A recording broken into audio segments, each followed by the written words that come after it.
ప్రకాశం జిల్లా దోర్నాల మండల పారధి నుండి శ్రీశైలం దోర్నాల నల్లమల్ల అటవీ ప్రాంతంలో మంగళవారం ఉద్రిక్తత పరిస్థితి నెలకొంది.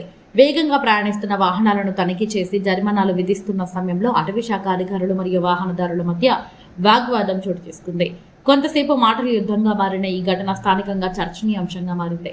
శ్రీశైలం మల్లలను దర్శించుకునేందుకు వస్తున్న భక్తుల వద్ద కొందరు ఇష్టారాజ్యంగా అక్రమ వస్తువులు విక్రయిస్తున్నారని అధికారులు పేర్కొంటుండగా, భక్తులు మాత్రం తామేమీ తప్పు చేయలేదని ఆవేదన వ్యక్తం చేస్తున్నారు.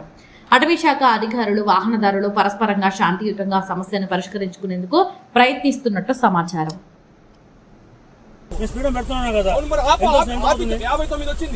ఇప్పుడు కాదు, ఇందాక 59 వచ్చింది. 59 నేను చూసా. వచ్చింది 59 వచ్చింది. డౌన్ ఏంది? ఏ డౌన్? పోయిద్దాం, నడిచిపోదాం. ఏ డౌన్ చూద్దాం. ఏది డౌన్? అది డౌనా? ఒకసారి అది తిప్పా రోడ్డు డౌన్ ఎంత చూపి. అది డౌనా? డౌనా? ఇది చూపి.